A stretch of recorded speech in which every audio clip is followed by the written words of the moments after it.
अस्सलाम वालेकुम, मेरा नाम है अब्दुर्रहमान। आज का हमारा क्लास है cell. What is cell? Cell is the basic and functional unit of all living thing. Cell एक बेसिक इकाई है जिंदगी की। अगर हम बात करें बिल्डिंग्स की, जितने भी इंफ्रास्ट्रक्चर्स हैं तो वो ईंट से मिलकर बने होते हैं। तो हम ये बात कर सकते हैं कि इस बिल्डिंग की या इन इंफ्रास्ट्रक्चर की इकाई वो ईंट है। तो बिल्कुल इसी तरह अगर हम लिविंग एंटिटी की बात करें तो उसका जो बेसिक यूनिट है वो सेल है। तो सेल क्या है? Smallest unit of all living thing या the unit of life is called cell, या आप यूं भी कर सकते हैं basic structure and function unit of all living organism is called cell. अब अगर सेल को हम देखें तो सेल के अंदर तो बहुत सारे ऑर्गेनेलीज हैं, बहुत सारे स्ट्रक्चर सेल के अंदर मौजूद हैं जिसको स्टडी करना काफी डिफिकल्ट वन काम है और इसके ऊपर बहुत सारी लेक्चर्स देने की जरूरत होगी।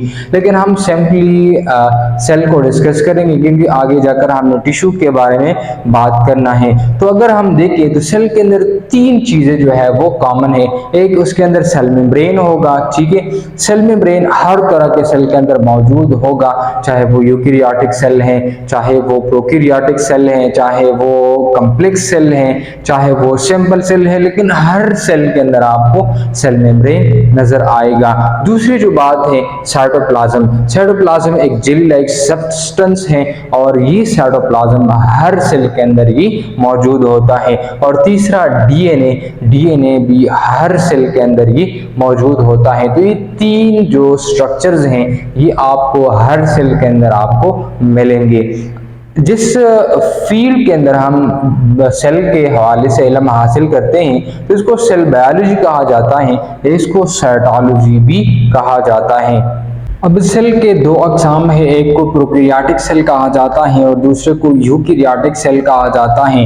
इन दोनों के दरमियान काफ़ी बड़ी डिफरेंस है। यूकैरियोटिक सेल ज़रा कम्प्लेक्स सेल होता है और प्रोकैरियोटिक सेल क्या होता है, वो सिंपल सेल होता है।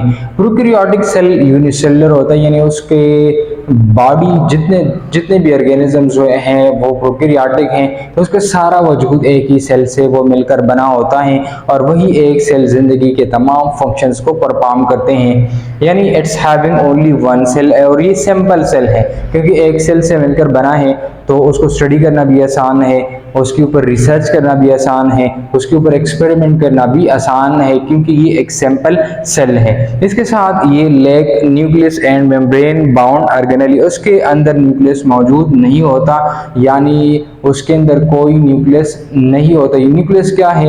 ये एक सेंटर में मौजूद होता है, एक ऑर्गेनेली है। तो प्लांट सेल के अंदर हम देखें तो ये पेरिफेरी रीजन में मौजूद होता है, यानी सेल मेम्ब्रेन के साइड वाली रीजन की तरफ ये थोड़ा सा चला जाता है क्योंकि प्लांट सेल के अंदर एक बहुत बड़ा वैक्यूल मौजूद होता है और एनिमल सेल में ये बिल्कुल सेंटर में ही मौजूद होता है।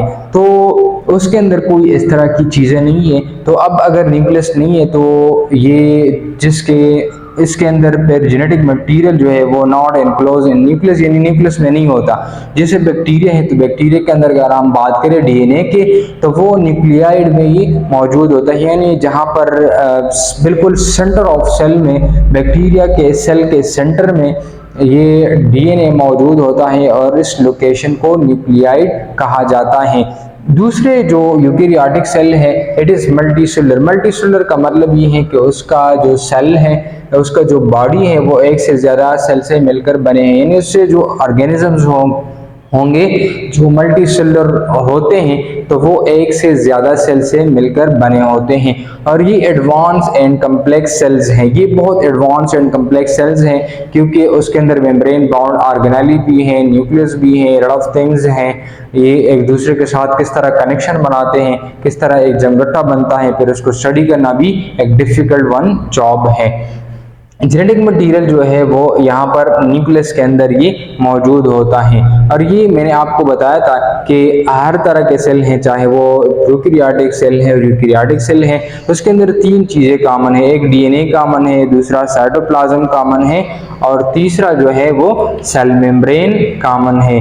तो हर तरह के सेल के अंदर ये तीन चीजें आपको नजर आएगी। तो ये था आज का हमारा क्लास सेल के हवाले से, एक छोटा सा क्लास। इंशाल्लाह इसके बाद हम शुरू करेंगे टिश्यू और उसके अकसाम, प्लांट टिश्यू के हवाले से भी हम बात करेंगे और साथ में हम एनिमल टिश्यू को भी डिस्कस करेंगे।